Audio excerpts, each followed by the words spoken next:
ہمارے بعض دوست یہ سمجھتے ہیں کہ نہیں آپ نے بڑی زیادتی کر دی ہے، آپ ذکر میں بڑی زیادتی کر رہے ہیں۔ میں نے کہا آپ کو یہ پتا ہے زیادتی کس کو کہتے ہیں؟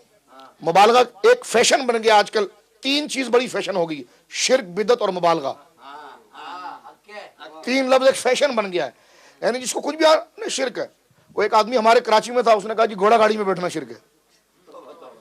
ہم نے کہا تجھے شرک کا معنی بھی پتا ہے؟ کہتا نہیں بس یہ ایک فیشن ہے، بس وہ ایک ورد زبان لفظ ہوتا ہے نا، بس بار بار دہرانا اور اپنی چودراہٹ ذرا ظاہر کرنا کہ میں بہت بڑا شیخ الاسلام ہوں اور بہت بڑا عالم ہوں۔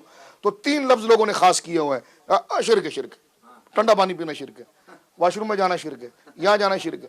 ہم نے کہا بھائی تمہیں پتا بھی ہے شرک کس کو کہتے ہیں؟ اور کہنے لگے یہ بدعت ہے، وہ بدعت۔ میں نے کہا جی بدعت کس کو کہتے ہیں؟ کہتے جو حضور کے دور میں نہیں تھا۔ میں نے کہا تو تھا؟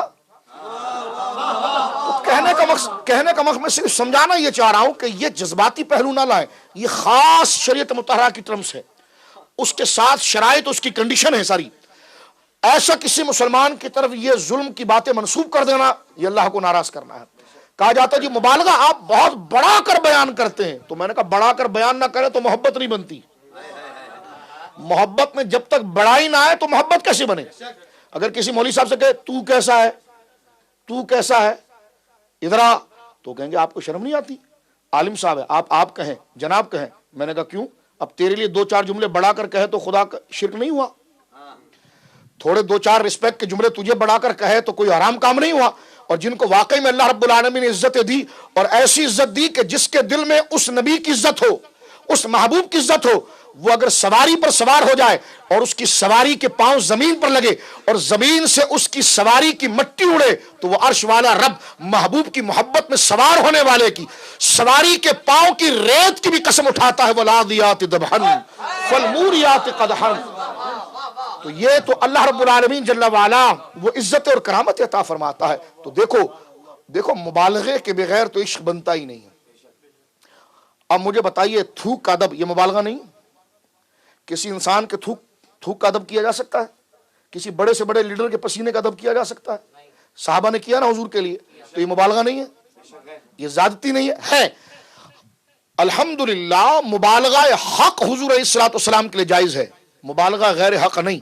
قرآن نے کہا لا تغلو فی دینکم، اپنے دین میں غلو نہ کرو اہل کتاب۔ اس سے مراد کیا ہے؟ کہ نبیوں کو خدا نہ بناؤ، نہ خدا کا بیٹا کہو۔ میں کہتا ہوں آپ کو توحید کی پرواہ ہے، جاہل سے جاہل آدمی اگر سڑک پہ ٹماٹر بھی بیچ رہا ہونا تو اسے بھی پتا ہے مصطفیٰ محبوب ہے، معبود نہیں ہے، وہ اللہ کے محبوب ہے، معبود نہیں ہے۔ تو حضور کا عشق شرک کی طرف نہیں لے جاتا بلکہ توحید کو بچاتا ہے۔ کیا بتاتا؟ توحید کو، کہ اللہ رب العالمین کی کائنات میں سب سے بزرگ و برتر جو ہے وہ جناب رسالت مآب ہے، جن کو اللہ نے اتنی عزت عطا فرمائی کہ انگلی اٹھتی ہے تو چاند دو ٹکڑے ہوتا ہے، پھر بھی ان کا میلاد کر کے بتایا جاتا ہے اس شان کے باوجود وہ پیدا ہوئے ہیں اور خدا پیدا ہونے سے پاک، خدا پیدا ہونے سے پاک ہے۔ تو لہٰذا یہ محبت کے جلوے یہ ایسی چیزیں ہیں کہ سال کے 11 مہینے حضور علیہ الصلوۃ والسلام کی محبت کا اظہار ہوتا رہتا ہے۔ تاریخ جس طرح ابی بن کعب کی میں نے بیان کیا آپ کے سامنے، یہ ہوتی رہتی ہے، لیکن خاص طور پر ربیع الاول کا مہینہ جس میں حضور آئے ہیں، تو پھر اس مہینے میں تجدید کیا جاتا ہے تاکہ 11 مہینے میں کہیں سستی ہو گئی ہو، کاہلی ہو گئی ہو، ذکر کے اندر وہ پختگی ختم ہو گئی ہو، حالات اور دنیا کے اعتبار سے کمزوری آ گئی ہو، تو اس مہینے میں ہر گلی کوچے بار بار حضور کی شان کا ذکر کر کے وہ 11 مہینے کی کسر کو ختم کر کے پھر عشق کو تازہ کر دیا جاتا ہے۔ تو یہ دین میں اضافہ نہیں، وہ تجدید ہے، اس محبت کی تجدید ہے جو صحابہ خود جگہ جگہ محفل لگا کر حضور کے اوصاف کو اور حضور کی کرامتوں کو اور حضور کی عزتوں کو ذکر کرتے تھے۔ تو لہٰذا